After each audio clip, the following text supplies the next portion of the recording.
Bonjour à toutes et bonjour à tous. Alors dans cette vidéo, nous allons parler de la foi. Est-ce qu'une foi sans œuvre peut vous sauver? Quelquefois on entend dire « Crois au Seigneur Jésus et tu seras sauvé ». Eh bien nous allons examiner cela dans cette vidéo. Allez, c'est parti.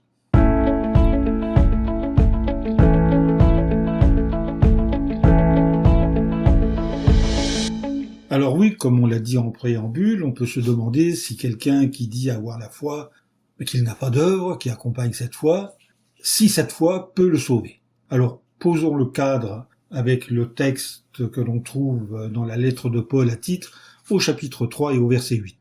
Ces paroles sont dignes de foi, et je veux que tu insistes sur ces choses, afin que ceux qui ont cru Dieu se concentrent sur la pratique de belles œuvres. Ces choses sont belles et utiles aux hommes. Prenons un exemple.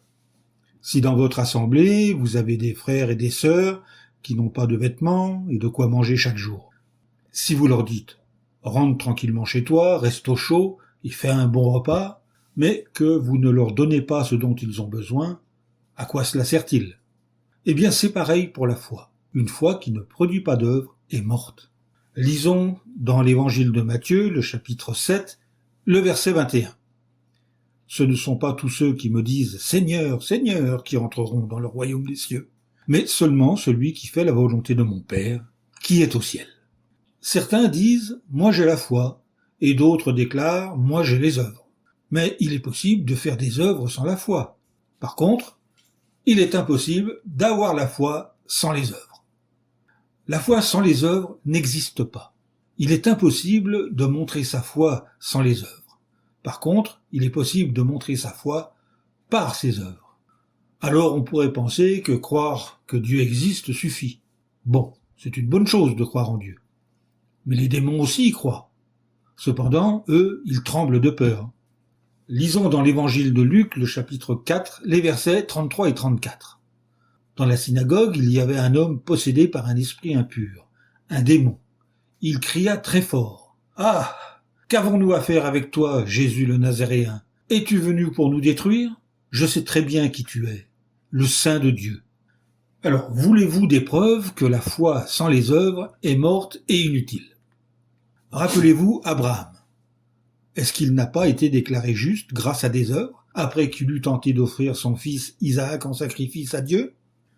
En Isaïe chapitre 41, verset 8, nous lisons « Mais toi, ô Israël, tu es mon serviteur, toi, ô Jacob, que j'ai choisi, la descendance de mon ami Abraham. » Là, on voit bien que sa foi et ses œuvres agissaient ensemble, et que sa foi a été rendue parfaite par ses œuvres. Et c'est ainsi que s'est accompli ce passage de l'Ancien Testament qui dit « Abraham eut foi en Jéhovah, et cela fut porté à son compte comme justice. Et il reçut l'honneur d'être appelé ami de Jéhovah. » Nous comprenons bien, n'est-ce pas, qu'un homme sera déclaré juste grâce à des œuvres et à la foi, et non grâce à la foi seulement. Vous voulez encore une preuve? On pourrait également examiner l'exemple de Rahab, la prostituée. N'a-t-elle pas, elle aussi, été déclarée juste grâce à des œuvres, après avoir accueilli chez elle les espions et les avoir fait partir par un autre chemin? En Hébreux chapitre 11, verset 31, il est écrit « Par la foi, Rahab, la prostituée, n'a pas péri avec ceux qui avaient désobéi, parce qu'elle avait accueilli pacifiquement les espions. Elle aussi a eu foi en Dieu et a complété cette foi par des œuvres.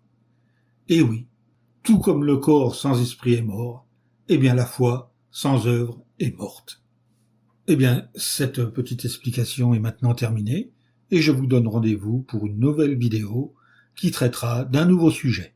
À bientôt.